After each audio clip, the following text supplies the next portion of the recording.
Hello and नमस्कार मेरे प्यारे दोस्तों, this is me Kumar Pankaj और आपका एक बार फिर से स्वागत है हमारे प्लेटफॉर्म क्रैक नाउ पर। दोस्तों, आप लोगों को मैं पढ़ा रहा हूं उत्तर प्रदेश स्पेशल मैपिंग, जिसमें हम तमाम चीजों को मैपिंग के सहारे उत्तर प्रदेश में पढ़ रहे हैं। और उसमें एक सबसे महत्वपूर्ण टॉपिक होता है जिसमें उत्तर प्रदेश का अपवाह तंत्र अर्थात रिवर्स ऑफ उत्तर प्रदेश को पूछता है। तमाम क्वेश्चंस नदियों से बनते हैं। यूपीपीएससी की बात करें, यूपीआरओ एआरओ की बात करें या किसी भी वनडेर एग्जाम्स में, तो यूपी की नदियां आप पढ़ के नहीं जा रहे हो तो दिक्कत हो सकती है लाल लालियो। लेकिन हम हैं तो चिंता किस बात की, फिक्र किस बात की। पूरे टॉपिक को 30 मिनट की इस वीडियो में बहुत शानदार तरीके से कवर करेंगे।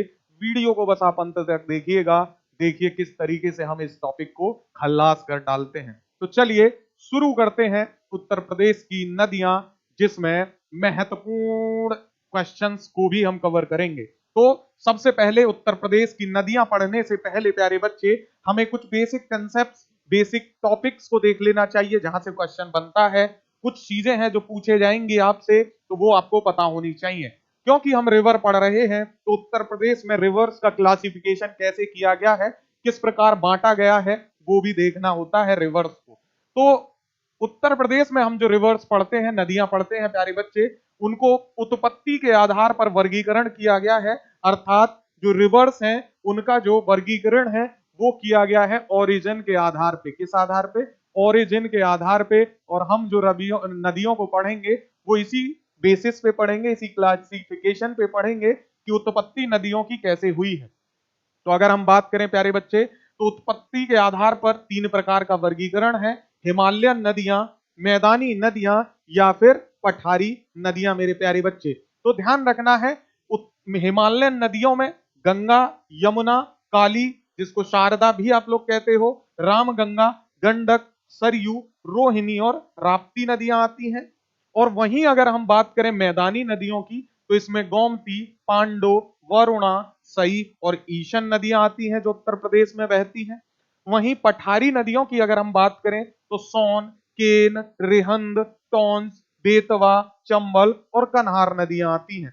लेकिन क्या हमको इतनी नदियां पढ़ने की आवश्यकता है मेरे प्यारे बच्चे? तो नहीं, हमको इतनी नदियां पढ़ने की आवश्यकता बिल्कुल नहीं है। हम वो नदियां पढ़ेंगे जो उत्तर प्रदेश में महत्वपूर्ण है और जहां से उत्तर प्रदेश में क्वेश्चन पूछे जाते हैं मेरे प्यारे बच्चे। तो चलिए, पहले सबसे पहले उत्तर प्रदेश की नदियों को पढ़ने से पहले, क्योंकि गंगा नदी तंत्र बहुत महत्वपूर्ण है, अगर मैं आपको एक बार दिखाऊं फिर से पुराना मैप जहां से हम रिवर्स को पढ़ेंगे, तो आप उस पर देख पाएंगे मेरे प्यारे बच्चे कि जो गंगा नदी तंत्र है ये सबसे महत्वपूर्ण है। और तमाम जो नदियां हैं वो गंगा की ही सहायक नदियां हैं। चाहे तो हम इतनी बड़ी यमुना नदी की बात करें, चाहे छोटी छोटी अन्य नदियों की बात करें, तो गंगा नदी उत्तर प्रदेश के लिए बहुत महत्वपूर्ण है। तो हम सबसे पहले देख लेते हैं कि गंगा नदी बनती कैसे है और इससे अन्य संबंधित प्रश्न क्या पूछे जाते हैं। तो इस टॉपिक को अगर हम प्यारे बच्चे कवर कर लेंगे तो जीवन आपका आसान हो जाएगा और हम यहीं से शुरू करते हैं। तो ध्यान रखिएगा मेरे प्यारे बच्चे, उद्गम से क्वेश्चंस बनते हैं। आपसे पूछेगा क्वेश्चन कि जो गंगा नदी है उसका उद्गम कहां से होता है, किस नाम से होता है। ठीक वैसे ही क्वेश्चन यमुना से भी पूछे जाते हैं। तो चलिए शुरू करते हैं। आप सबसे पहले देखिएगा, आप यहाँ पे देख रहे हैं, ये है गंगोत्री हिमनद। कौन सा हिमनद है? गंगोत्री हिमनद। इसको आप इंग्लिश में क्या कहते हैं प्यारे बच्चे? ग्लेशियर कहते हैं। क्या कहते हैं? ग्लेशियर कहते हैं। तो जो भागीरथी है, जो गंगा है, वो पहले भागीरथी के नाम से बहती है और ये कहां से निकलती है? तो गंगोत्री हिमनद से। और इसमें भी आप बहुत डिटेल में जाना चाहो तो गौमुख नामक स्थान से। कहां से? गौमुख नामक स्थान से गंगोत्री हिमनद से या ग्लेशियर से ये भागीरथी के नाम से बहते हुए आती है। और जब ये बहते हुए आ रही होती है तो देवप्रयाग नामक स्थान पर इसमें एक दूसरी धारा जिसका नाम है अलकनंदा, वो आके इसमें मिलती है और देवप्रयाग के बाद ये फिर गंगा के नाम से मेरे प्यारे बच्चे बहती है। ठीक है, आपको बात समझ में आई? गंगोत्री हिमनद से निकली भागीरथी की धारा जो मुख्य धारा है गंगा की, और इसकी एक सहायक धारा आएगी अलकनंदा, और वो देवप्रयाग नामक स्थान पे आके इनका संगम होता है और उस संगम के बाद फिर ये गंगा के नाम से आगे प्रवाहित होती है, जहां से ये ऋषिकेश, हरिद्वार होते हुए बिजनौर नामक स्थान पे उत्तर प्रदेश में प्रवेश करेगी और उत्तर प्रदेश के 27 जिलों से बहते हुए मेरे प्यारे बच्चे ये फिर उसके बाद बिहार में, बिहार के बाद फिर पश्चिम बंगाल, झारखंड और बांग्लादेश होते हुए ये जो है समुद्र में जाके गिर जाती है। तो इतनी बात आपको याद रखनी है। अब हम यहाँ महत्वपूर्ण चीजें मेरे प्यारे बच्चे क्या देखेंगे कि जब गंगोत्री जो भागीरथी आ रही है उसमें जब अलकनंदा मिलती है तो अलकनंदा से कुछ नदियां हैं जो अलकनंदा में आके मिलती हैं और उससे क्वेश्चन बनता है। बहुत ध्यान से देखिएगा। तो अलकनंदा कहां से बह रही है? तो बद्रीनाथ धाम। ये ध्यान रखेंगे, ये क्वेश्चन भी पूछता है कि बद्रीनाथ धाम किस जो है नदी के मुहाने पे है, तट पे है। ये ध्यान रखिएगा। किनारे तो बद्रीनाथ धाम अलकनंदा नदी के किनारे है और अलकनंदा जब बहते हुए आती है बद्रीनाथ से तो सबसे पहले इसमें धौली गंगा आके मिलती है। कौन सी प्यारे बच्चे? धौली गंगा। धौली गंगा की एक धारा इसमें आके मिलती है और जहां ये संगम होता है वो जगह कहलाती है विष्णु प्रयाग। क्या कहलाती है प्यारे बच्चे?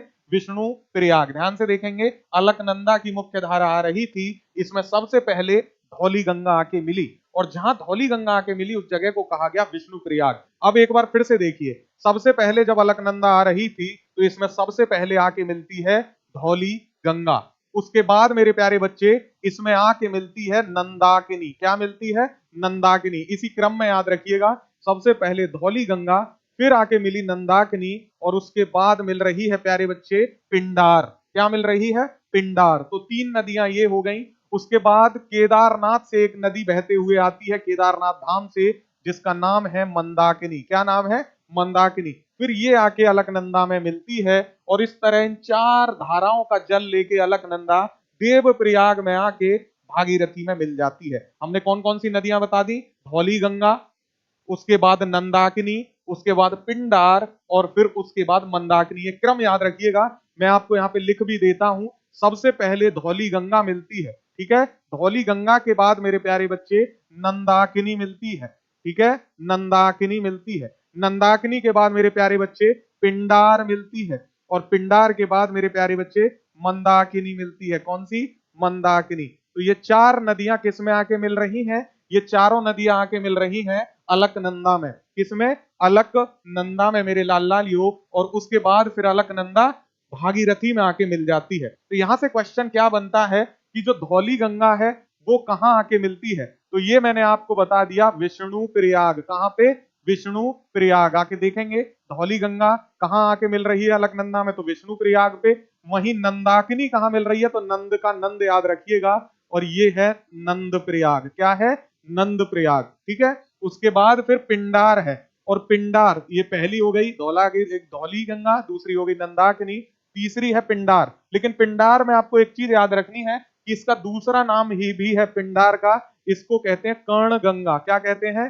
कर्ण गंगा कहते हैं मेरे प्यारे बच्चे, कर्ण गंगा। तो अब ये आपको याद करने में आसानी होगी कि पिंडार का नाम कर्ण गंगा है और ये कहां आके मिलती है? तो कर्ण प्रयाग में मेरे प्यारे बच्चे। कहां? कर्ण प्रयाग। ये बात याद रखेंगे तो जीवन आसान हो जाएगा। तो पहली विष्णु प्रयाग में धौली, नंदाकिनी नंद प्रयाग में, पिंडार या कर्ण गंगा कर्ण प्रयाग में और फिर बचती है आपकी 4th नंबर पे मंदाकिनी। ये आके मिलती है आपकी रुद्र प्रयाग में। कहां पे? रुद्र प्रयाग में। अगर ये क्वेश्चन आपने समझ लिया तो जीवन आसान हो जाएगा। यूपीपीएससी आरओ एआरओ में पूछा जा चुका क्वेश्चन है, इसलिए मैं इस पे समय दे रहा हूं, ठीक है। एक बार मैप पे देखिए तो बद्रीनाथ से अलकनंदा आ रही थी, धौली गंगा विष्णु प्रयाग में, नंद प्रयाग जो है नंदाकिनी नंद प्रयाग में, पिंडार या कर्ण गंगा जो है कर्ण प्रयाग में। उसके बाद जो है बाई तरफ से आपका जो है दाई तरफ से आके मिल रही है इसमें मंदाकिनी, जो रुद्रप्रयाग में मिलती है। कहां पे? रुद्रप्रयाग में। और उसके बाद स्वयं अलकनंदा देव प्रयाग में आके भागीरथी से मिल जाती है। तो अंतिम है आज आपका 5वां देव प्रयाग। कौन सा? देव प्रयाग, जहां पे अलकनंदा और भागीरथी, क्या मेरे प्यारे बच्चे?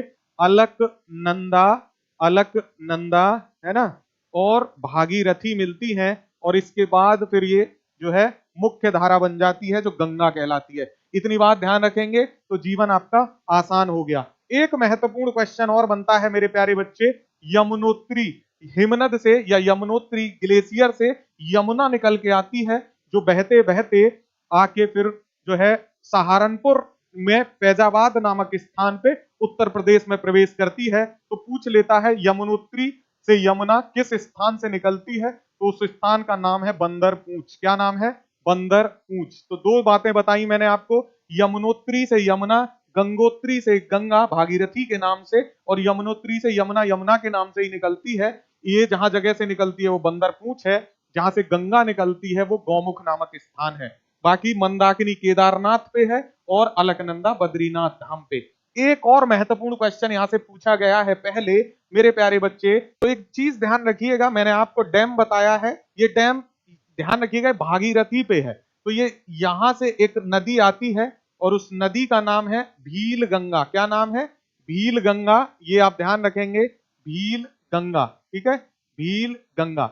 ये भील गंगा आके भागीरथी में मिलती है, और जिस स्थान पे इस भील गंगा का भागीरथी में विलय होता है वहां पे एक डैम है जिसका नाम है टिहरी डैम। क्या नाम है? टिहरी बांध है। ये भी बात आप याद रखेंगे। ये क्वेश्चन और बन सकता है आपसे कि भील जो है टिहरी बांध कहां पर है, टिहरी डैम कहां पर है? तो एक नदी है जिसका नाम है भील गंगा, और ये भील गंगा आकर जो है भागीरथी में जहां पर विलय होता है वहीं पे टिहरी डैम है या टिहरी बांध है। इससे भी क्वेश्चन जो है आपसे पूछ सकता है मेरे प्यारे बच्चे। और जहां से भील गंगा निकलती है उस ग्लेशियर का नाम क्या है? खतलिंग। ठीक है, खतलिंग ग्लेशियर से ये निकल के आती है। क्योंकि मैंने सारे ग्लेशियर आपको बताए हैं तो ये ग्लेशियर भी बता दिया कि यमुनोत्री ग्लेशियर से आपकी जो है यमुना निकलती है, गंगोत्री ग्लेशियर से आपकी गंगा निकलती है, और खतलिंग ग्लेशियर से जो है भील गंगा निकल के आती है। वो भागीरथी में जहां मिलन होता है उसका, वहीं पे टिहरी बांध है, टिहरी डैम है। ये भी आप याद रखेंगे मेरे प्यारे बच्चे। और बाकी मैंने जो है आपको सारी चीजें बता दी हैं कि कौन सी गंगा कहाँ पे मिल रही है, कैसे उनका प्रयाग में जो है मिलन हो रहा है प्यारे बच्चे। ठीक है, तो ये बात आप याद रखेंगे, जीवन आपका आसान रहेगा। और अब हम पढ़ते हैं आगे महत्वपूर्ण चीजों को। अब वापस हम अपने डैम पे आ जाते हैं जो हमारा क्वेश्चन था, जहां से हम बढ़ने वाले हैं। तो मैंने आपको बताया प्यारे बच्चे कि रिवर्स से जो क्वेश्चन आएगा, तो मैंने आपको बताया कि गंगोत्री हिमनद से किस तरह जो है गंगा निकल के आ रही है, और गंगा जब गंगोत्री हिमनद से निकल के आई तो वो उत्तर प्रदेश में कहां पे, ये ध्यान रखिएगा, उत्तर प्रदेश में बिजनौर नामक स्थान पे प्यारे बच्चे, कहां पे? बिजनौर नामक स्थान पे ये उत्तर प्रदेश में प्रवेश करती है। और उत्तर प्रदेश में बिजनौर में प्रवेश करने के बाद ये उत्तर प्रदेश में कुल 27 जिलों से होकर बहती है। कितने जिले? 27 जिले प्यारे बच्चे। ये जिले जरूर याद रखिएगा, पूछ ले कभी तो कितने जिलों से होकर बहती है? 27 जिलों से होकर बहती है। हम बात कर रहे हैं गंगा की। तो एक क्वेश्चन आपसे पूछ सकता है कि उत्तर प्रदेश में जो है गंगा की कुल लंबाई मेरे प्यारे बच्चे कितनी है? हो सकता है आपसे इस तरीके का क्वेश्चन भी पूछ ले, है ना? तो ये ध्यान रखिएगा, आप चिंता मत करिए, जितने भी क्वेश्चन आपके बन रहे हैं मैं हर एक क्वेश्चन को आपको कंप्लीट करा दूंगा, आपको कोई समस्या नहीं होगी, बस इधर ध्यान दीजिए आप। ठीक है, तो 27 जिलों से गंगा उत्तर प्रदेश में प्रवाहित होती है, और इसकी कुल लंबाई भी पूछ सकता है, और जिलों ये उत्तर प्रदेश में भी पूछ सकता है। तो गंगा की कुल लंबाई मैं इधर लिख देता हूं, गंगा की कुल लंबाई है 2525 किलोमीटर प्यारे बच्चे। कितनी है? कुल लंबाई है 2525 किलोमीटर। गंगा जहां से उद्गम होता है और समुद्र में गिरने तक इसकी कुल लंबाई है 2525 किलोमीटर।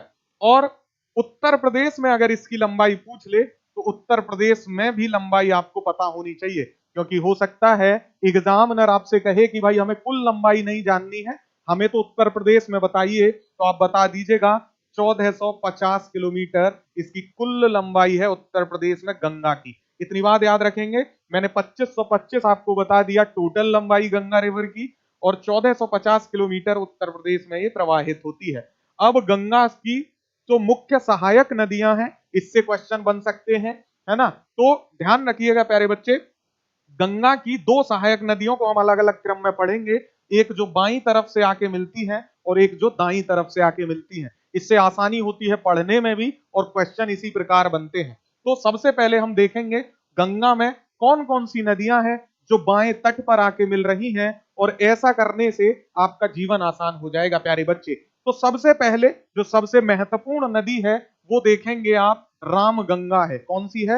आप यहाँ पे देखिएगा प्यारे बच्चे, सबसे पहले रामगंगा जो है उत्तर प्रदेश में, ये रामगंगा जो है प्रवेश कर रही है, और जिस प्रकार गंगा बिजनौर नामक स्थान पे प्रवेश करती है, ठीक वैसे ही रामगंगा भी नजीबाबाद नामक स्थान है। कौन सा है? नजीबाबाद। और ये नजीबाबाद नामक स्थान पे बिजनौर में ही प्रवेश करती है। डिस्ट्रिक्ट भी याद रखिएगा बिजनौर, क्योंकि देखिए क्वेश्चन जो बनेगा आपसे प्यारे बच्चे वो ठीक उसी प्रकार बनेगा कि कहां प्रवेश करती है या उसके बारे में कुछ विशेष बात हो सकती है, कौन सा शहर उस नदी पे अवस्थित है। इस तरीके के क्वेश्चन बनते हैं स्टेट पीसीएस में। तो नजीबाबाद नामक स्थान पर ये प्रवेश करती है जो बिजनौर में है, और रामगंगा बहते बहते मेरे प्यारे बच्चे फिर कन्नौज में आके, ये ध्यान रखिएगा, कन्नौज में आके ये गंगा में मिल जाती है। और कन्नौज को आप जानते हो प्यारे बच्चे, इत्र की नगरी के नाम से जानी जाती है। कन्नौज को आप इत्र की नगरी भी कहते हो। एक क्वेश्चन वनडेयर एग्जाम में एक जगह पूछ लिया गया था, तो आप भी ध्यान रखिएगा। इसकी एक बहुत छोटी सी सहायक नदी है जिसका नाम है कोह। क्या नाम है? कोह इसकी एक सहायक नदी है। किसकी बात कर रहे हैं हम बात कर रहे हैं रामगंगा की। तो जब नजीबाबाद से प्रवेश करते हुए रामगंगा बहती है मैदानी क्षेत्र में उत्तर प्रदेश में, तो 24-25 किलोमीटर बहने के बाद इसमें की एक सहायक नदी इसमें आके मिलती है जिसका नाम है कोह। ये भी बात आप याद रखेंगे। रामगंगा से इससे ज्यादा क्वेश्चन आपसे पूछेगा नहीं, क्योंकि ये उत्तर प्रदेश में जो गंगाएं हैं वो ज्यादा क्वेश्चन गंगा से, सहायक नदियों से, तमाम से मिला के बनते हैं। जितनी इसमें बात पूछेगा, नजीबाबाद में प्रवेश करती है, कन्नौज में आके ये मिल जाती है। तो एक क्वेश्चन ध्यान रखिएगा, ये पूछा गया क्वेश्चन है, गंगा नदी के किनारे बसा एक शहर कन्नौज भी है। हालांकि मैं ये अलग से बताऊंगा सारे शहर, बट ध्यान भी रखिएगा, ठीक है। और कन्नौज में ही ये जो है इन दोनों का मिलन भी हो रहा है। किस किस का? रामगंगा का और गंगा का। चलिए अगली महत्वपूर्ण नदी है मेरे प्यारे बच्चे गोमती। आप ये देख भी रहे होंगे, अगली महत्वपूर्ण है गोमती। और गोमती जो है मेरे लाल लालियो, गोमती के बारे में ध्यान रखिएगा, ये निकलती है फुलहर झील से। कहां से? फुलहर झील। और फुलहर झील किस जो है डिस्ट्रिक्ट में पड़ती है? तो ये पड़ती है आपके पीलीभीत में मेरे लाल लालियो। ये भी आप ध्यान रखेंगे। पीलीभीत जो है डिस्ट्रिक्ट है उत्तर प्रदेश का। मैपिंग पे मैंने पढ़ाया है आपको पहले, इसीलिए मैंने पहले आपको इस जो है डिस्ट्रिक्ट मैपिंग पढ़ा दी थी ताकि आपको याद रहे मोटा मोटा। तो गोमती जो है फुलहर झील से निकलती है पीलीभीत जिले से, और ये काफी लंबा जो है बहाव क्षेत्र लिए हुए है। आप देखोगे भी ये पीलीभीत से निकलती है और निकलते निकलते कैथी नामक एक स्थान पे, क्या नाम है? कैथी नामक स्थान है। और कैथी पड़ता है मेरे प्यारे बच्चे गाजीपुर में। कहां पे? गाजीपुर। गाजीपुर डिस्ट्रिक्ट है, आप जानते हो उत्तर प्रदेश का। गाजीपुर डिस्ट्रिक्ट में जाके ये गंगा नदी में मिल जाती है मेरे प्यारे बच्चे। किसकी बात कर रहे हैं हम? गोमती की बात कर रहे हैं। फुलहर झील पीलीभीत से निकली और जाके कैथी नामक स्थान पे गाजीपुर में गंगा में जाके मिल गई। इससे क्वेश्चंस और महत्वपूर्ण बनते हैं। दो क्वेश्चन इससे बनते हैं, एक तो इसके उद्गम से और दूसरा तो इसका बन गया भाई कि कहां मिलन हो रहा है, गंगा में कहां मिल रही है। लेकिन दो क्वेश्चन और बनते हैं। इस पे दो महत्वपूर्ण शहर हैं गोमती नदी के किनारे, इसको पूछा गया है। तो एक तो आपका लखनऊ ही है, कैपिटल है उत्तर प्रदेश की, तो लखनऊ शहर भी गोमती नदी के किनारे है। और मेरे प्यारे बच्चे जौनपुर शहर भी गोमती नदी के किनारे ही है। ये दोनों शहर याद रखिएगा, लखनऊ और जौनपुर गोमती नदी के किनारे पर ही अवस्थित है। इससे सिर्फ इतना ही क्वेश्चन आपको बनेगा। फिर तीसरी सबसे महत्वपूर्ण नदी है घाघरा।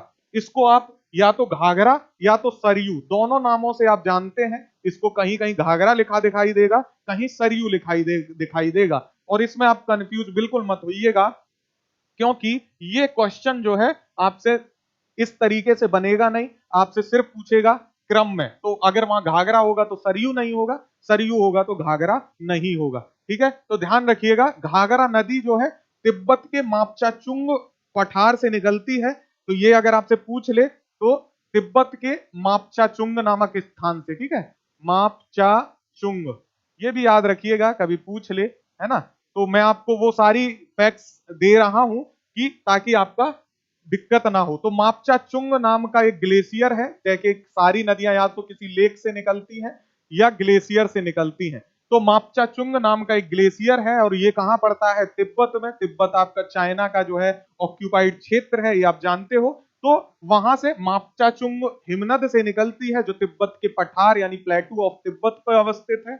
वहां से निकलते हुए ये उत्तर प्रदेश में प्रवेश करती है मेरे प्यारे बच्चे, इसको भी आपने याद रखना है। और यहां से जो सबसे महत्वपूर्ण क्वेश्चन बनता है, इसकी सहायक नदियों से बनता है। इसकी सहायक नदी जो है सरयू, मैंने बताई दिया इसका नाम है। इसकी एक महत्वपूर्ण नदी शारदा भी है, जो इसकी सहायक है। शारदा को अभी देखेंगे हम। शारदा के अतिरिक्त इसकी छोटी गंडक और राप्ती भी सहायक नदियां हैं। आप देख रहे हो ये राप्ती जो है जा रही है, राप्ती भी सहायक नदी है घाघरा की। तो घाघरा की सहायक नदियों से क्वेश्चन बनते हैं। घाघरा या सरयू की सहायक नदी है शारदा, शारदा के अतिरिक्त राप्ती, राप्ती को आप बूढ़ी गंडक के नाम से भी जानते हो। तो वो जो है घाघरा की ही सहायक नदियां हैं। इससे ये क्वेश्चन जो है बनते हैं। एक क्वेश्चन और बनता है इससे कि जो घाघरा या सरयू है, ये उत्तर प्रदेश और बिहार की सीमा बनाती है। आप देख रहे हो ये उत्तर प्रदेश की सीमा है, और ये जो है निर्धारित करती है घाघरा या सरयू नदी उत्तर प्रदेश और बिहार की सीमा पे उस समय ये बहती है। ठीक है, तो ये बात आप इसके बारे में एक फैक्ट है जो याद रखेंगे। चूंकि मैंने आपसे कहा कि इसका नाम सरयू है, तो आपको पता होगा सरयू के किनारे अयोध्या भी जो है अवस्थित है। तो अयोध्या किस नदी के किनारे अवस्थित है, ये आपसे पूछा जा सकता है। तो सरयू नदी के किनारे अवस्थित है अयोध्या, भगवान राम की जन्मभूमि है मेरे लाल लालियो। आप इसको जो है भूल नहीं सकते। चलिए, इसके बाद फिर एक महत्वपूर्ण जो है नदी आपकी, जहां से क्वेश्चन बनता है मेरे प्यारे बच्चे, ये है आपकी जो है शारदा नदी। कौन सी है? शारदा है। और शारदा से जो है आपको याद रखनी पड़ेंगी कुछ महत्वपूर्ण बातें। तो आप देख रहे हो हम यहाँ पे पीलीभीत ही देख रहे हैं, और पीलीभीत में आपने 3 रिवर्स को देख लिया है। फुलहर झील भी निकलती, फुलहर झील से निकलती है गोमती, वहीं से हमने देखा घाघरा सरयू को प्रवेश करते हुए, और शारदा जो है पीलीभीत और जो है नेपाल की सीमा बनाती है। शारदा जहां प्रवेश करती है कुछ दूरी पे, तो आप देख पाओगे ये पीलीभीत, और मेरे प्यारे बच्चे पीलीभीत के साथ साथ मेरे लाल लालियो ये नेपाल की सीमा साझा करती है। क्योंकि मैंने आपको बताया है मैपिंग में नेपाल के साथ सीमा साझा करने वाले जिलों में पीलीभीत भी आता है। मैंने ट्रिक पे बताया है, पीले बस बस मत कर, है ना, पीलीभीत, लखीमपुर खीरी, है ना, बहराइच, श्रावस्ती, है ना, बलरामपुर, सिद्धार्थनगर, सब बताया है, महाराजगंज तक बताया कि नहीं। तो पीलीभीत जो है पीलीभीत के साथ सीमा साझा करता है ये शारदा, और नेपाल और पीलीभीत, और कह सकते हैं उत्तर प्रदेश और नेपाल की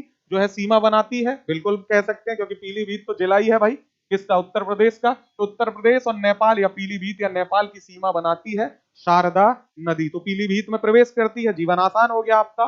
तो अब इसमें जो है सीमा बनाते हुए ये जो है बहती है, और बहते हुए आते हुए सीतापुर के बासरा के समीप, कहां पे? सीतापुर के बासरा के समीप, ये ध्यान रखिएगा, आके मिल जाती है मेरे प्यारे बच्चे घाघरा में, है ना, या सरयू में। तो इतना है कि ये नेपाल, पीलीभीत और नेपाल की सीमा बनाती है। तो यही क्वेश्चन पूछा जाता है शारदा से, और ये सहायक नदी है घाघरा की। सीतापुर में कहीं कहीं आपको बहरामपुर टनकपुर भी दिखाई देगा, वो जगह का नाम है।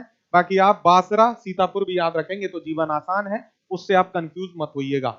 अगली महत्वपूर्ण नदी है मेरे प्यारे बच्चे राप्ती, जिसको बूढ़ी गंडक के नाम से भी जाना जाता है। राप्ती काफी महत्वपूर्ण नदी है, क्योंकि ये नेपाल के लघु हिमालय के धौलागिरी श्रेणी से निकलती है, और उस जगह का नाम है रुक्मकोट। क्या नाम है? रुक्मकोट। तो ये रुक्मकोट नामक स्थान से निकल के आती है। हम किसकी बात कर रहे हैं? राप्ती की।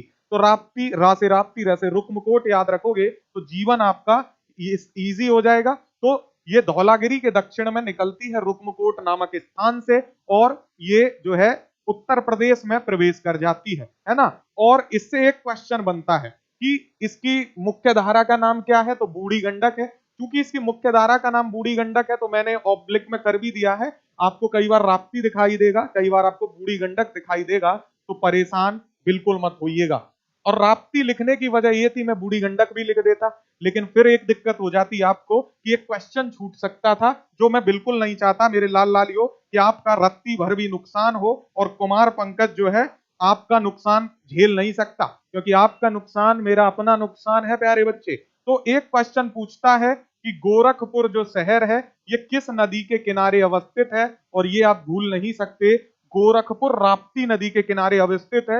एकमात्र शहर है उत्तर प्रदेश का जो राप्ती नदी के किनारे पर अवस्थित है, गोरखपुर। और यहां से तमाम क्वेश्चन बने हैं, तो ध्यान रखिएगा, गोरखपुर है राप्ती नदी के किनारे अवस्थित। बूढ़ी गंडक इसकी मुख्य सहायक नदी है और इसके अंतर्गत रोहिणी भी है, इसकी राप्ती की। अगर आपसे कोई पूछ ले तो रोहिणी किसकी सहायक नदी है, तो ये वो भी राप्ती की है। कभी कभार पूछा गया क्वेश्चन है और मैं उन तमाम क्वेश्चंस को आपके साथ जो है साझा करना चाहता हूं जो बने हैं आज तक, क्योंकि एक भी क्वेश्चन छूटा तो भैया पहिया टूटा, है ना। एक भी क्वेश्चन नहीं छूटना चाहिए, प्रेम का पहिया नहीं टूटना चाहिए हमारे और आपके बीच। आप तो शेयर करते रहा करो वीडियो को। चलिए, अंतिम नदी है मेरे प्यारे बच्चे इस क्रम में, यानी कि जो है उत्तरी नदियां खत्म हो जाएंगी, दक्षिणी तो बहुत कम है, तो उत्तरी है गंडक। और गंडक निकलती है नेपाल हिमालय से, ठीक है, नेपाल से निकलती है, हिमालय से ही निकलेगी ऑब्वियसली, क्योंकि हमने इसको हिमालयन नदियों में देखा भी था कि हिमालयन नदियों में, तो गंडक जो है हिमालयन नदी है, निकलती है। उत्तर प्रदेश और बिहार की सीमा ये नदी भी बनाती है, आप देख पाओगे, तो उत्तर प्रदेश और बिहार की सीमा बना रही है। और उत्तर प्रदेश बिहार की सीमा बनाने के साथ साथ मेरे प्यारे बच्चे ये जो है हाजीपुर नामक स्थान पर जो है सोनपुर, हाजीपुर जो है बिहार में है, तो हाजीपुर में जाके गंगा में मिलती है। तो ध्यान रखिएगा, इसका मिलन जो है उत्तर प्रदेश में नहीं होता है गंगा के साथ, बिहार में होता है, हाजीपुर में। तो ये भी आप याद रखेंगे, ये मैंने बिहार मैपिंग में पढ़ाई है, ये वाली रिवर्स, कुछ रिवर्स जो उत्तर प्रदेश और बिहार में सेम है उनको पढ़ाया जाता है बिहार मैपिंग में भी। तो वहां जिन लोगों ने बिहार मुझसे पढ़ा हुआ है उनको ये बात पता होगी प्यारे बच्चे। तो हाजीपुर बिहार में जाके जो है ये गंगा में मिल जाती है गंडक से, ये बात आपको याद रखनी है, ठीक है। तो इसके बाद अब हम देखते हैं कि यमुन जो है दाएं तट से कौन सी मिलती है। बाएं तट की तो नदियां पूरी हो गई, अब आ जाते हैं दाएं तट की नदियों पे। और सबसे बड़ी दाएं तट की जो नदी है सहायक नदी गंगा की, वो सबसे पहले तो आपकी यमुना ही है। और यमुना बहुत महत्वपूर्ण नदी है मेरे प्यारे बच्चे। यमुना नदी की लंबाई बहुत ज्यादा है, आप देखोगे 1376 किलोमीटर की इसकी कुल लंबाई है यमुना की। कितनी? 1376 किलोमीटर कुल लंबाई है। उत्तर प्रदेश के 9 जिलों में होके ये बहती है, तो काफी महत्वपूर्ण नदी हो जाती है प्यारे बच्चे, है ना, 1376। और ये उत्तर प्रदेश में प्रवेश कहाँ कर रही है, तो आप ये देख रहे होगे सहारनपुर, है ना। सहारनपुर मैंने आपको बताया हुआ है कि सहारनपुर सबसे उत्तरी जिला है उत्तर प्रदेश का, वहीं सहारनपुर में जो है ये नदी प्रवेश करती है मेरे प्यारे बच्चे। और सहारनपुर में भी अगर आपसे पर्टिकुलर क्वेश्चन पूछे कि जगह या स्थान का नाम क्या है, तो ये ध्यान रखिएगा, सहारनपुर में एक जगह है फैजाबाद, है ना, फैजाबाद। फैजाबाद देखिए वैसे तो डिस्ट्रिक्ट भी था जिसका नाम बदल के अयोध्या कर दिया गया है, लेकिन फैजाबाद नामक एक स्थान भी है प्यारे बच्चे, फैजाबाद सहारनपुर में पड़ता है, वहीं पे जो है ये प्रवेश करती है उत्तर प्रदेश में। हम बात कर रहे हैं यमुना नदी की मेरे प्यारे बच्चों। मैंने आपको बता दिया ये किस ग्लेशियर से निकलती है, यमुनोत्री से, वहां बंदरपूंछ नामक स्थान से निकलती है। और ये काफी महत्वपूर्ण नदी है। और ये हमने ये तो बताया आपको कि सहारनपुर में जो है फैजाबाद नामक स्थान पे प्रवेश करती है। फिर उत्तर प्रदेश में बहते हुए ये कुछ सीमा पे आप देखोगे हरियाणा के साथ सीमा भी बनाती है, उत्तर प्रदेश हरियाणा की कुछ सीमा बनाती है। उसके बाद ये उत्तर प्रदेश में बहते बहते प्रयागराज में आके मेरे प्यारे बच्चे गंगा में मिल जाती है। कहां पे आके? प्रयागराज में संगम है, इसको तो सब जानते हैं, आउट क्वेश्चन है, पर चूंकि मैं पढ़ा रहा हूं बेसिक से तो आपको पर्याप्त नॉलेज में दूंगा, ठीक है। तो ये जो है सबसे पश्चिमी सहायक नदी है गंगा की, सबसे महत्वपूर्ण नदी है गंगा की। टोटल जो है लंबाई है इसकी 1376 टू बी एग्जैक्ट, 1376, ये ध्यान रखेंगे, 1376 किलोमीटर है, ठीक है। और इसके किनारे 3 महत्वपूर्ण शहर हैं उत्तर प्रदेश के, पूछ ले कभी तो बता दीजिएगा, दिल्ली, मथुरा और आगरा, तीनों ही जो है यमुना के किनारे हैं। यमुना के बाद अब हम देख लेते हैं, चूंकि यमुना पे आ गए हैं, तो यमुना की कुछ सहायक नदियां हैं, धीरे धीरे उनको भी मेरे प्यारे बच्चे पढ़ लेते हैं। कभी आपसे भूला बिछड़ा कोई पूछ ले तो आप जो है इजी बता भी पाएंगे, ठीक है। तो सबसे पहले चंबल नदी है, ये चंबल नदी जो है प्रवेश करती है जो है उत्तर प्रदेश में। ये तमाम राज्यों से, राजस्थान, मध्य प्रदेश से होते हुए बहते हुए आती है चंबल, और फिर उत्तर प्रदेश में प्रवेश करती है और इटावा नामक स्थान पे प्यारे बच्चे, कहां पे? इटावा के निकट आके, इटावा जो है जिला है उत्तर प्रदेश का, यमुना में मिल जाती है। आपसे यही क्वेश्चन पूछेगा कि चंबल नदी तो एक तो डैम है, राणा सागर डैम और तमाम डैम, उन डैम में मैंने पढ़ाया हुआ है। तो कई सारे डैम है चंबल पे, उनसे क्वेश्चन पूछता है। कौन से राज्यों में होके बहती है वो क्वेश्चन पूछता है। तो चंबल जो है आपका राजस्थान, मध्य प्रदेश, उत्तर प्रदेश में बहती है। उसके बाद एक महत्वपूर्ण क्वेश्चन पूछता है कि चंबल कहाँ आके किस नदी में मिलती है या किसकी सहायक है। तो चंबल यमुना की सहायक नदी है और इटावा के निकट जो है आके ये गंगा नदी में मिल जाती है। प्यारे बच्चे ध्यान रखेंगे। और एक बेतवा भी है, बेतवा पे हम वापस आएंगे। बेतवा जो है चंबल की सहायक नदी है और ये चंबल के साथ जो है यमुना में मिलती है। आगे बढ़ते हैं, केन नदी। केन भी जो है यमुना की सहायक नदी है मेरे प्यारे बच्चे। कैमूर की पहाड़ियों से ये निकल के आती है और बांदा जनपद में, कहां पे, ये बांदा, ध्यान रखिएगा, बांदा डिस्ट्रिक्ट में आके जो है ये यमुना में मिल जाती है। कहां पे? बांदा में। इनसे यही क्वेश्चन बनते हैं कि कहां से निकलती है और कहां इनका जो है यमुना नदी में मिलती है। तो बांदा, माफ करिएगा, ये बांदा से प्रवेश करती है। बांदा तो नीचे हो गया ना, बांदा से प्रवेश करती है। मैंने थोड़ा सा आपको गलत बोल दिया जल्दबाजी में। तो केन जो है बांदा डिस्ट्रिक्ट से प्रवेश करती है और फिर जो है मैंने आपको बताया बांदा मध्य प्रदेश के साथ सीमा साझा करता है। 11 जिले हैं जो मध्य प्रदेश के साथ सीमा साझा करते हैं। सबसे ज्यादा लंबाई में, क्षेत्रफल में मध्य प्रदेश के साथ ही सीमा साझा होती है उत्तर प्रदेश की। तो ये तमाम फैक्ट्स बता चुका हूं मैं, उस पर बात नहीं करते। ये भोजहा नामक स्थान होगा मेरे प्यारे बच्चे, वो भी आप याद रखेंगे, ठीक है। भोजहा नामक स्थान है ये। भोजहा नामक स्थान पे जो है ये मिलती है आपकी यमुना में, ठीक है। और प्रवेश कहां से करती है प्यारे बच्चे? तो प्रवेश करती है ये जो है बांदा डिस्ट्रिक्ट से। और हम बात कर रहे हैं केन की। केन के बाद अगली में एक महत्वपूर्ण नदी है, जो हम आगे जाएं तो टोन्स है, ठीक है, टोन्स। और टोन्स के बारे में ये आप देखोगे, टोन्स भी बहते हुए नीचे से जा रही है मेरे प्यारे बच्चे। ये भी कैमूर की पहाड़ियों से निकलती है और तमसा कुंड से। ये क्वेश्चन पूछा गया है, ध्यान रखेंगे कि टोन्स कहां से निकलती है। तो टोन्स निकलती है तमसा कुंड से, कैमूर की पहाड़ियों से। और इसका विलय कहां पे होता है? तो ये विलय होता है मेरे प्यारे बच्चे गंगा में। लेकिन हम तो यमुना की सहायक नदी पढ़ रहे हैं, तो एक नदी और है जो यमुना की सहायक नदी है और उसका नाम है मेरे प्यारे बच्चे हिंडन। ये भी ध्यान रखिएगा, इसको बहुत सारे टीचर छोड़ देते हैं लेकिन मैं छोड़ना नहीं चाहता था। इससे क्वेश्चन जो है आपसे अगर बन जाए तो बता दीजिएगा। हिंडन नदी जो है ये सहारनपुर में ही प्रवेश करती है उत्तर प्रदेश में। और ये हिंडन जो है दिल्ली में भी बहती है, उसके बाद गाजियाबाद में, है ना। तो ध्यान रखेंगे हिंडन महत्वपूर्ण एक नदी है, सहारनपुर में ये प्रवेश करती है। और सहारनपुर में प्रवेश करने के बाद नोएडा के पास, ये आप देखोगे भी यहाँ पे, अगर मैप पे जाओगे तो यहाँ पड़ता है नोएडा और नोएडा पड़ता है आपका गौतम बुद्ध नगर डिस्ट्रिक्ट में। तो नोएडा में आके जो है ये मिल जाती है आपकी यमुना नदी में, ठीक है। तो हिंडन भी एक सहायक नदी है यमुना की। और गाजियाबाद जो शहर है वो हिंडन नदी के किनारे बसा हुआ है, इसलिए मुझे आपको लगा कि ये बता देना जरूरी है, कभी भूले बिछड़े आपसे ये क्वेश्चन पूछ ले। तो हमने कितनी यमुना की सहायक नदियां देखी हैं? चंबल देख ली, बेतवा, केन, ठीक है, और उसके बाद हिंडन, ये महत्वपूर्ण नदियां हैं। उसके बाद अगर टोन्स देखोगे तो टोन्स तो मेरे प्यारे बच्चे जो है जाके मिलती है गंगा में, ठीक है। तो ये प्रयागराज के निकट मिलती है टोन्स नदी, ये भी याद रखेंगे। प्रयागराज में जो है टोन्स गंगा में जाके मिलती है, यमुना में नहीं मिलती है, ये ध्यान रखेंगे, इसीलिए मैंने इसको अलग से बताया है, कई बार कंफ्यूजन हो जाता है। उसके बाद एक महत्वपूर्ण नदी है सोन।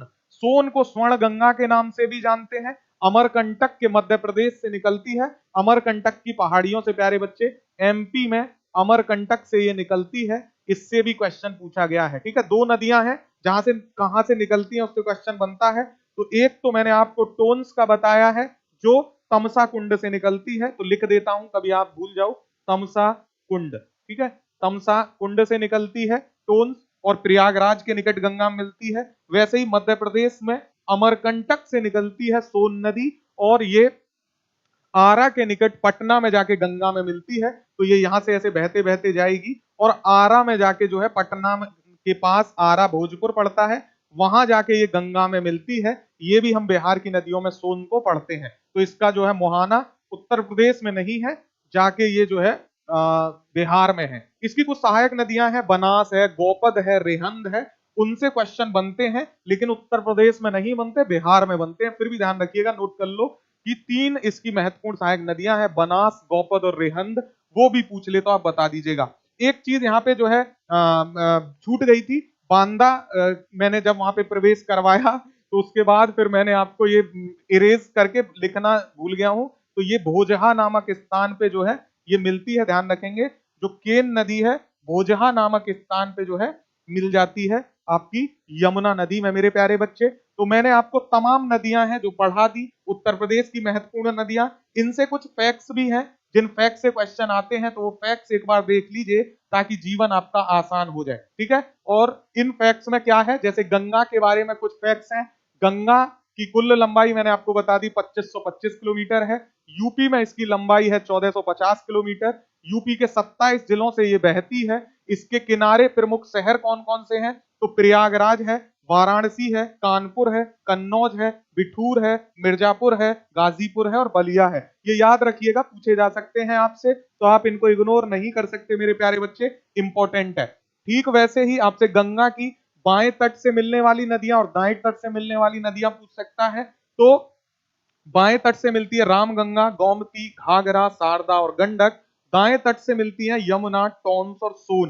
तो ये समझिए ये गंगा है, इसके नीचे से जो मिलेंगी वो दाएं तट से मिलने वाली नदियां होंगी, और जो ऊपर से मिलेंगी वो बाएं तट से मिलने वाली नदियां होंगी। तो इस तरीके से आप कभी कंफ्यूज नहीं होगे, ध्यान रखना है, जो ऊपर से मिलेंगी वो बाएं, जो नीचे से मिलेंगी वो दाएं तट की नदियां कहलाएंगी। एक क्वेश्चन और आपके दिमाग में क्लिक हो सकता है कि भाई जो नीचे की नदियां हैं वो ऊपर की तरफ क्यों बह रही हैं। मान लीजिए उत्तर प्रदेश यहाँ पे है, तो उत्तर प्रदेश में ऊपर से हिमालयन नदियां आ रही हैं, तो ये तो लॉजिक है कि ढलान है। लेकिन मध्य प्रदेश से बहने वाली नदियां इधर क्यों जा रही हैं, तो इसका ज्योग्राफी में बहुत शानदार सा जवाब है प्यारे बच्चे, कि जो मैदानी क्षेत्र है उत्तर प्रदेश का ये थोड़ा नीचे है, क्योंकि जो हम मध्य प्रदेश की बात कर रहे हैं ये विंध्यन श्रेणी का जो है प्लेटू है, और ये प्लेटू का ढाल जो है वो उत्तर प्रदेश की तरफ है। तो आप ऐसे समझिए कि अगर ये उत्तर प्रदेश है तो ये वाला जो पोर्शन है ये नीचाई पे है और बाकी ये सब उभरे हुए हैं। तो जो मध्य प्रदेश की नदियां हैं वो भी इधर जाती हैं, और जो ऊपर से पठारी जो हिमालयन नदियां हैं वो भी इधर जाती हैं। तो इस वजह से जो है आप देखोगे कि जो पठार से निकलने वाली नदियां हैं वो भी मिलकर रही हैं यमुना और गंगा में, और ऊपर से आने वाली नदियां भी मिल रही हैं। तो ये धुका हुआ है, ये समझिए इस तरीके का झुका है, दोनों तरफ से आके जो है नदियां मिल जाती हैं इसमें। चलिए और फैक्ट्स क्या है यमुना के गंगा के बारे में, तो 20 मार्च 2017 को जो है जीवित मानव का दर्जा दे दिया गया था। गंगा को डेट पूछ सकता है। गंगा के साथ साथ ये जो जीवित मानव का दर्जा है ये यमुना को भी दिया गया है। आगे हम यमुना के फैक्ट्स में देखेंगे उसको। तो 20 मार्च 2017 को किस हाई कोर्ट ने मेरे प्यारे बच्चे, उत्तराखंड हाई कोर्ट ने, उत्तराखंड के हाई कोर्ट ने कहा कि जो राष्ट्रीय नदी गंगा है और यमुना दोनों ही जो है जीवित मानव जैसी है, इनका संरक्षण करना जरूरी है। तो जीवित मानव का दर्जा इनको दिया गया 2017 में। नवंबर 2008 में राष्ट्रीय नदी घोषित किया गया था गंगा को, और 2014 में गंगा की सफाई के लिए नमामि गंगे प्रोजेक्ट शुरू किया गया, ताकि मां गंगा को स्वच्छ, निर्मल और साफ बनाया जा सके। तो 2014 में नमामि गंगे प्रोजेक्ट शुरू हुआ। तीन फैक्ट्स हैं, नवंबर 2008 में राष्ट्रीय नदी का दर्जा दिया गया, 2014 में नमामि गंगे प्रोजेक्ट शुरू हुआ, 20 मार्च 2017 को जीवित मानव का दर्जा दिया गया। एक फैक्ट और बनता है मेरे प्यारे बच्चे गंगा से, कुछ लोगों के मन में ये फैक्ट आता है कि गंगा का जो जल है वो इतना शुद्ध कैसे रहता है, संदूषित या प्रदूषित कैसे नहीं होता, स्मेल क्यों नहीं आती। तो इसका एक कारण है, इसमें एक बैक्टीरिया वायरस पाया जाता है जिसका नाम है बैक्टीरियोफेज। क्या नाम है, बैक्टीरियोफेज। और मैंने साइंस पढ़ाते हुए आपको बताया है बैक्टीरियोफेज मेरे प्यारे बच्चे एक ऐसा जो है वायरस होता है जो तमाम जो है बैक्टीरिया को खा जाता है, भोजन बना लेता है ना। तो ये बैक्टीरिया को खा जाता है, भोजन बना लेता है, इस वजह से कोई बैक्टीरिया पनप ही नहीं पाते गंगा के जल में, और वो स्वच्छ निर्मल बना रहता है। तो बैक्टीरियोफेज नाम का जो एंजाइम है और जो वायरस है ये गंगा के जल को स्वच्छ बने रहने में मदद करता है। एक और महत्वपूर्ण क्वेश्चन है मेरे प्यारे बच्चे, वो भी याद रखेंगे, जो डॉल्फिन है ना, डॉल्फिन, डॉल्फिन को राष्ट्रीय जीव का दर्जा दिया गया है, और ये भी गंगा में ही पाई जाती है ना। जो डॉल्फिन मीठे पानी की जो एक अद्भुत जो है डॉल्फिन है, मीठे पानी की, है ना। तो मीठे पानी की डॉल्फिन भी कहां मिलती है मेरे प्यारे बच्चे, गंगा नदी में मिलती है। राष्ट्रीय जलीय जीव का दर्जा उसको दिया गया है। आप मुझे कमेंट करके बताएंगे कब दिया गया है राष्ट्रीय जलीय जीव का दर्जा डॉल्फिन को। अगला एक महत्वपूर्ण फैक्ट है मेरे प्यारे बच्चे यमुना नदी के बारे में। तो यमुना की मैंने आपको बताई, यमुनोत्री हिमनद से बंदरपूंछ नामक स्थान से ये निकलती है। 1376 किलोमीटर इसकी कुल लंबाई है। सहारनपुर से उत्तर प्रदेश में ये प्रवेश करती है, और सहारनपुर में भी कहा, तो फैजाबाद नामक स्थान पे, ये भी आप याद रखेंगे मेरे प्यारे बच्चे, उत्तर प्रदेश में इसका प्रवेश होता है। इसकी सहायक नदियां मैंने आपको बता दी, चंबल, टोंस, केन, बेतवा, हिंडन इसकी प्रमुख नदियां हैं, ये आप याद रखेंगे। ठीक है, उसके बाद आपकी दिल्ली, मथुरा और आगरा इसके किनारे बसे हुए प्रमुख शहर हैं उत्तर प्रदेश के, वो भी याद रखेंगे। इसमें से टोन्स को हटा दीजिएगा प्यारे बच्चे, चंबल, केन, बेतवा, हिंडन ये आपको याद रखने हैं। ठीक है, उसके बाद इसका उद्गम मैंने बता दिया है, बंदरपूंछ से है मेरे प्यारे लाल लालियो, बंदरपूंछ से इसका उद्गम है। 20 मार्च 2017 को जीवित मानव का इसको दर्जा दिया गया। जैसे जो है जीवित मानव का दर्जा मेरे प्यारे बच्चे दिया गया था गंगा को, सेम समय जीवित मानव का दर्जा यमुना को भी दिया उत्तराखंड हाई कोर्ट ने। उत्तर प्रदेश के शहर दिल्ली, मथुरा, आगरा मैंने बता दिए, उद्गम इसका बता दिया। ठीक है, वीडियो पसंद आया हो तो शेयर करिए दोस्तों के साथ। और एक बात मेरी याद रखिएगा, हम हैं बहुत छोटे चैनल, और छोटे चैनल तब बड़े होते हैं जब अपने उन्हें सपोर्ट करते हैं। और हमारे अपने कौन है मेरे लाल लालियो? हमारे अपने तो आप हो। आप अगर हमें सपोर्ट करना चाहते हैं, शेयर करिए, वीडियो को सब्सक्राइब करिए, आपका कुछ नहीं जाएगा, हमारे हिस्से बहुत कुछ आ जाएगा। हमारी मेहनत को सपोर्ट करिए, चैनल को शेयर करिए लोगों में, ताकि हम भी थोड़ा बड़े हो पाए और प्यार बड़े लेवल पे दिखा पाए। पढ़ाई करते रहिए, जुड़े रहिए क्रैक नाउ से। वीडियो पसंद आया हो तो लाइक ठोक देना, मजा आ जाएगा दोस्तों। Thank you so much for watching, have a good day, जय हिंद।